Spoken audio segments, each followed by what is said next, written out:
Hey everybody, so tonight is a look at Ares Magazine #1, March 1980. This is the game called WorldKiller, the game of planetary assault. SPI logo down there. A little bit of a simpler one. It's 1, 2, 3, and 4 pages. And one true distance table, which I'll explain later. Game design, graphic design, and rules. Redmond A. Simonson, the infamous. Game development, Anthony Buccini, Eric Goldberg, and then graphic production, a bunch of names there. The premise is there's two factions that are fighting each other.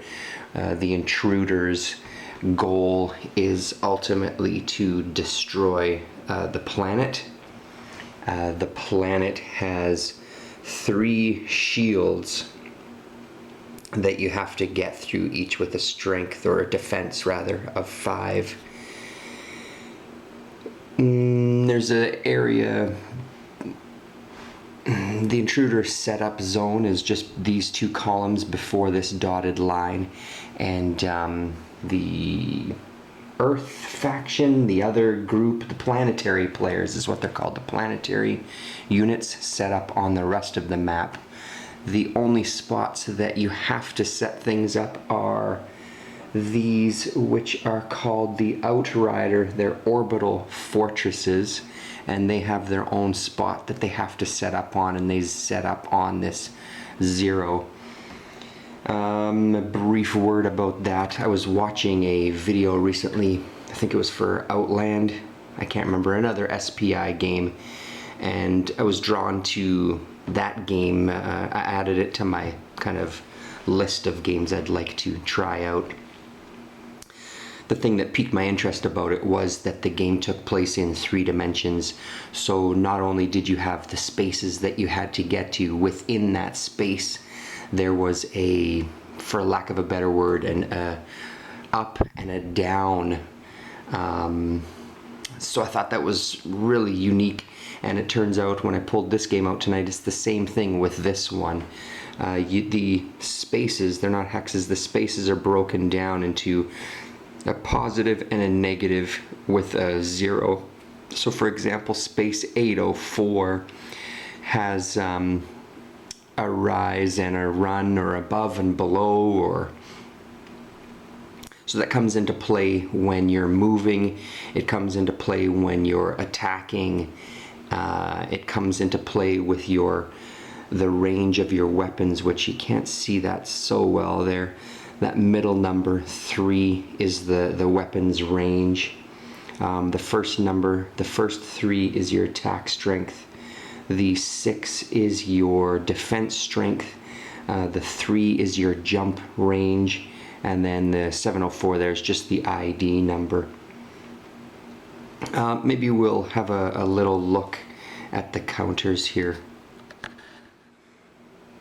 Here's a better look at the counters with the numbers on it. So there you can see clearly attack of, for this one for example, an attack of 2, weapons range of 1, a defense strength of 4, jump range of 2.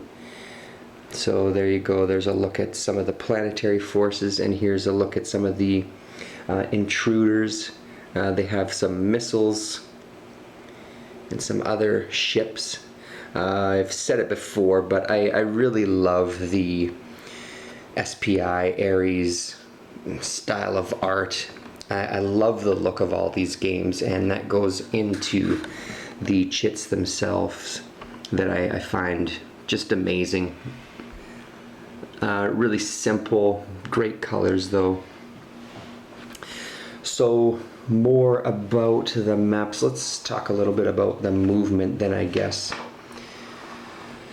This piece, for example, has a movement, a true distance movement, I guess, of 3.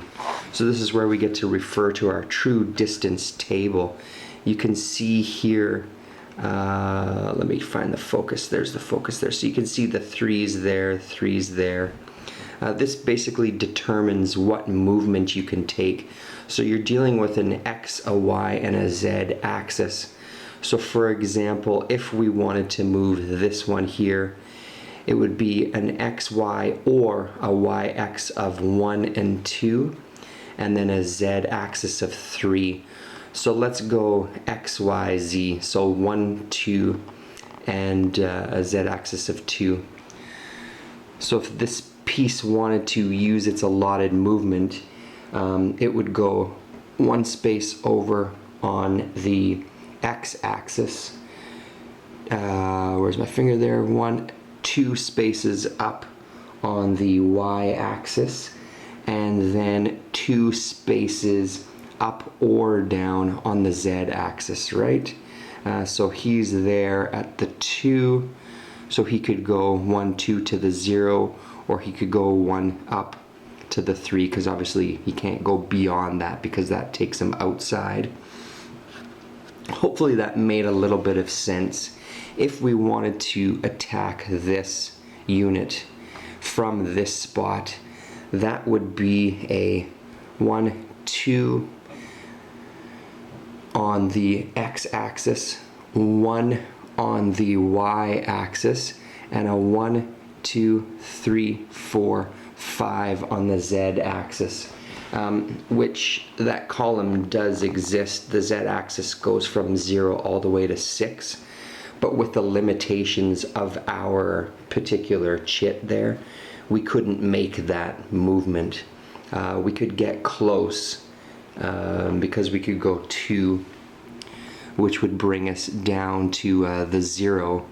And our range is 3.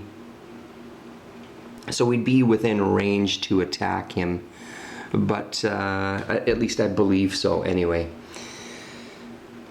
So it just makes for a little bit more of a unique game, I guess, that you have to deal with these different axes, and just in maneuvering, planning out your maneuvers and things like that.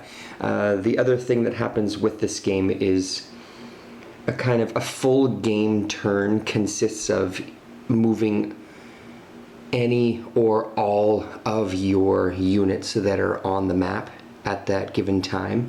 Every time you move, let's say that we did do that move, brought it over here, to signify that we've moved it, we just turn it upside down and leave it on the space. So that tells us that that particular unit has moved. If, say, out of the 7 units that the intruder has, I only wanted to move 4, I could pass and just leave the other ones where they are. Once both players have either moved or fought or repaired, or I'll go through the other choices, all of their units, that signifies the end of the game turn, which I'm just using a dice for. When you get up to kind of game turn 13 and 14 and stuff like that, and I think maybe in game turn 11 as well, that's when you can start bringing in reinforcements. Yes, so starting with game turn 13, the planetary player throws a die to determine whether the reinforcement group will arrive. The chance for reinforcement improves on every subsequent game turn. So we're going all the way up to game turn 13 before we can do any sort of reinforcement phases. So the other options that you have, there's one of 5 possible actions that a ship can take. It's either jump, which is movement, like I just talked about there, attack, an action called pop, which is basically a move and attack within the same turn. The downside of that is it causes 2 damage, I believe, to your ship. Yeah, immediately after making a pop attack, the acting ship suffers 2 points of damage to signify the straining of its capacities and the strain it put on its ship. The other actions that you can do are something called stretch and repair. So what stretch is, stretch basically allows you to jump to any spot. If I did nothing with this ship for 2 turns, it'll increase the range of the ship's capabilities to kind of just jump to another point on the map or in space. An intruder that remains inactive for 2 game turns may jump a distance of 6 cubes regardless of its normal range.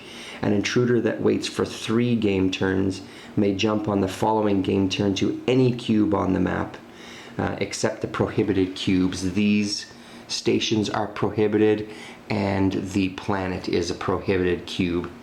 So to clarify, that's what it is. So if you wait 2 game turns, you get to jump a distance of 6 cubes, which again would be bringing us back to this map. And as you can see, 6s, you're really opening up a lot of options for yourself there.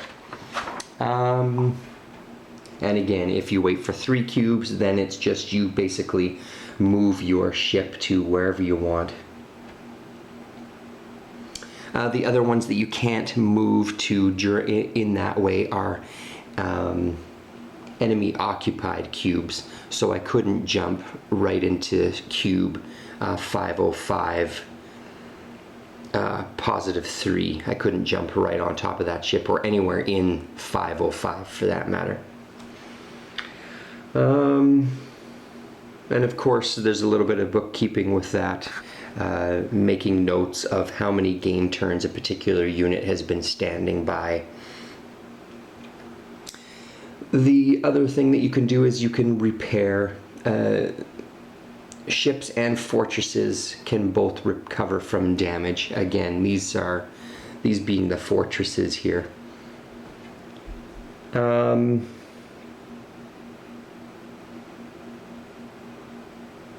If a ship has a printed strength of 4, for example,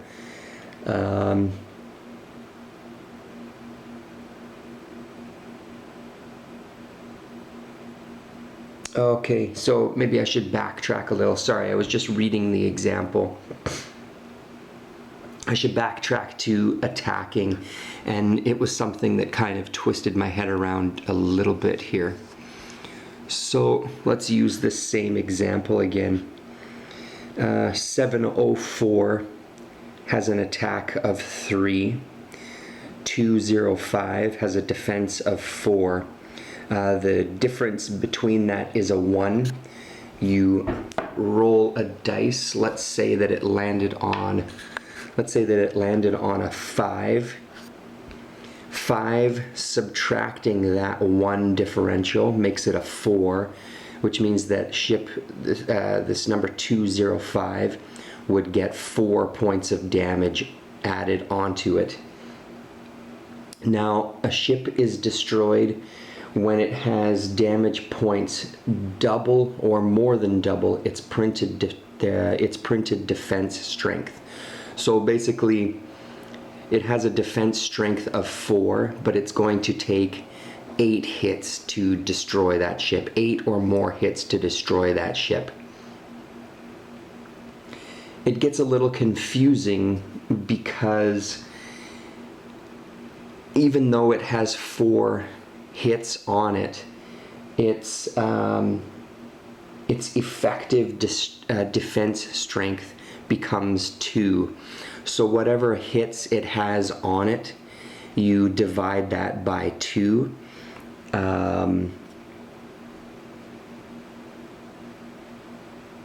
You divide it by 2 to see what its defense is for turns after that.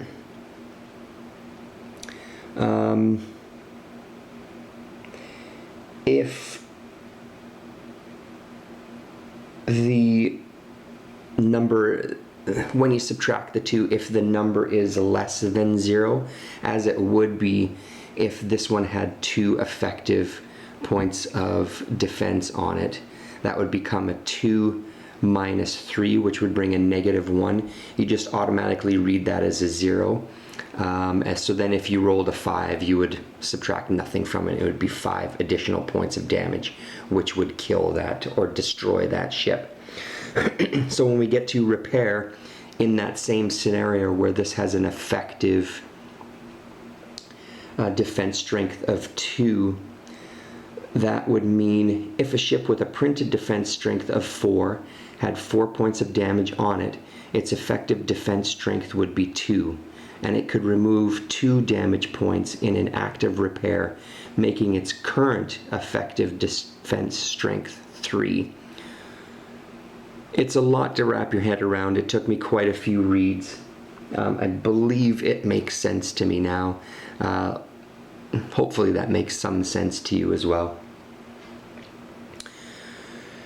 And that's pretty much the game. So you just maneuver your ships around this map and destroy enemy ships and make your way to destroying the outposts there, or whatever they were called again. Fortresses rather, and then destroying the shields and the ships. The rest of these markers are just to mark damage on the ships. They're double-sided, so 2s on the back side, 3s and 4s, 5s and 6s, 7s and 8s, 9s and 10s, and 11s and 12s, just to keep track of who has what damage on them. Thankfully this exists. And that's about it. I guess the other thing for the setup on the planetary side that I didn't cover, those 4 fortresses had their spot that they had to go to. The rest of the ships you are allotted. The planetary players' starting forces are listed here, and the intruder players' starting forces are listed there.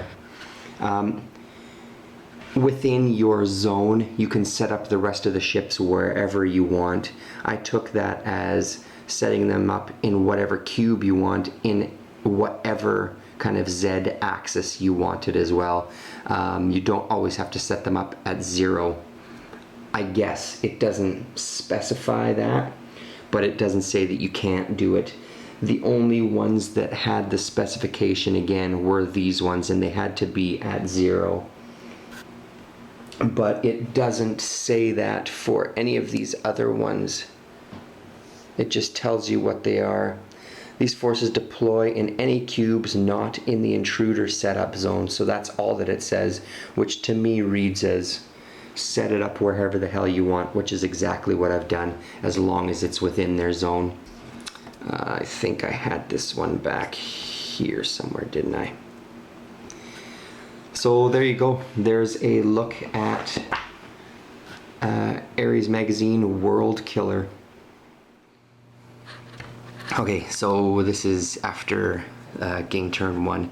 I've flipped all the chits back over to start again. A couple of things. This kind of style of game, it works okay solo, but I don't know, there's something to be said about not knowing what your opponent is going to do and kind of react to that. This isn't so much a it's not like there's I mean, there is a mission, but I don't quite know how to describe it. It's more like a chess game, I guess, this sort of thing. You're doing movements and you're entering different Z-axis areas because you want to be a little further away from your nearest opponent. Like this example, for instance, he's on the -3 and he's on the +2, so it's a bit of a stretch, even though they're very close together. Because his range is a 3, that limits the choices he has for a Z-axis move, I think up to 2 or 3 at the most. So that doesn't quite bring him there. 1, 2, 3, yeah, it brings him to kind of the -1, which effectively puts this guy out of range. And I should note, I made the mistake as well. Let's go to this one, for example. It's 4, 4, 4, and a 2. The 2, let me just refer to this. The 2 is the jump range, so that's basically the movement. Now that middle 4 there is the weapons range. I had made a mistake on the first turn. I'd used the jump range as the weapons range, and that was incorrect. It's even more apparent on one like this, where the jump range is 2. That middle number is a 1. That's the weapons range. So the range of this particular weapon is even a shorter distance than some of the other ones. So I did make a mistake. I did manage to inflict some damage. So this guy had a 5 damage on him. Here, let me cut and come right back. Sorry, this camera doesn't automatically focus. That should be a little better. So, what was I saying? Okay, so now his effective defense, you divide 5, which is 2.5, you round down, which is 2. So it's 4 minus 2. His effective defense right now at this point is only 2, and he only needs 3 or more hits of damage on top to destroy that particular unit. Over here, this guy got damaged as well with only 1 hit though. So 1 divided in half is a half. You round down to 0. So his effective defense is still 6. So that doesn't change. What else did I do? These units here, 801, 705, and 802, I decided to have them not move for the purpose of trying out this stretch maneuver later on. I also did the same with 404 and 401 on the planetary side, so they have to sit for one more turn and not do anything to be able to get to this stretch, and maybe sit for a third turn to be able to move anywhere on the board. It's what I might end up doing with these 3 units, and then they can all kind of come in and maybe jump in right in an area encircling a few units, so we can have some major attacks. Overall thoughts though, it's pretty great. I really like the Z-axis. I really like the 3-dimensional aspect of it. I wasn't sure how that was going to play out. It does take quite a bit of planning actually, as far as getting your units into position and retreating when necessary. For example, he got attacked before he had made his move, so his move was to retreat, because then on this turn I'm going to try to heal him 2 points, which will bring him down to 3 points of damage now that he's kind of out of the way. But again, like I said, it suffers a little bit in playing solo. I mean, there's only so much that you can fool yourself. But I really actually like the premise of it. It's relatively simple now that I've kind of just set it up and played it. It's relatively simple to understand, and then there is some rules that you can put in. The reinforcement scenario, for example, after turn 13, which I had told you about. There's the missile cruisers that are an optional intruder ship type, which are, I think I showed them before, which are these ones here. Where's the focus? There it is. So they have a weapons range of 0,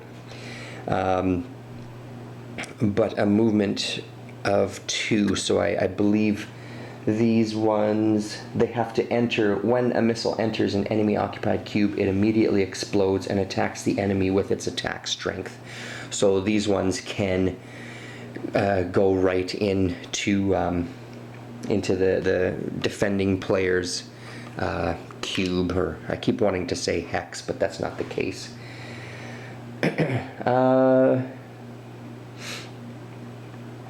The planetary ships also have Blitz Rider scout vessels, and then there's a variable strength of forces which is if the players agree, they may vary the starting forces and reinforcements in any manner they wish. So it kind of gives you a little bit of leeway in that, in picking which forces you're going to enter at the beginning of the game. And same with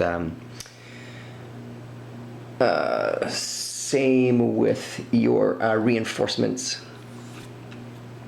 So one last word on the reinforcements. When you get to turn 13, planetary player rolls a dice. If it's a 1, that's when the reinforcements happen. Turn 14, it's a roll of 1 or 2. Turn 15, it's a roll of 1, 2, or 3, etc. When they do enter, the planetary player rolls first, and if it's a 1, then the planetary, which are blue, their forces enter on any cube marked with a 0, 1 at the end. If it's a 2, then they enter on any cube that's a 12 on the end. If it's a 3 or 4, they enter on any cube starting with a number 1, so the 100s. And if it's a 5 or 6, they enter on the 800s. The intruder forces can enter in any cube not occupied by enemy forces and no closer than 3 cubes to the planet. So that's their only restrictions. They can enter anywhere on the board and kind of come into reinforce. And then there's a list of what the reinforcements are. Yeah, so I don't know how much I'm going to play this, maybe 1 or 2 more turns. But it's a pretty great. Again, I mean, Ares, for me, kind of knocks it out of the park, as they usually do. Even games that I don't think I'm going to like, I end up really enjoying. So there you go. Hope you enjoyed that. Just as an addendum there, that was the end of turn 2. Just entering turn 3. As it states in the standard scenario in the instructions, basically in this made-up history, the planetary forces in their historical, in the history books, pretty much kicked the intruders' butts. They had heavy losses on both sides, but managed to drive the intruder forces away. And that really makes it apparent in this particular setup. I'm finding the same thing, just really overpowered, even though the ranges of the weapons of the planetary forces aren't always the strongest. There's quite a few of them where they only have a weapons range of 1, which is on the XY axis, it's a 1 and a 1. And on the Z-axis, it's a 0. So you really have to move yourself into position before you can use those weapons, which makes for an interesting play on that side, doing these minor movements and using the movement on the Z-axis. Let's see what this one is. Yeah, here's a good example. So his jump movement is 2, and his weapons range is 1. So the jump movement, it can give you a 1 and a 1 on the XY and a 2 on the Z axis, or a 1 and a 2 on the XY and a 1 on the Z axis, like at the most. So making these small moves from cube to cube and really positioning yourself on that Z axis to then move in and attack. My plan with this guy was to do just that, get a little closer and attack him. Move some of these units out of the way. It really is stacked against the intruder, though. You really do need the reinforcement phase as the intruder player. You really need that to kind of bring in some blood.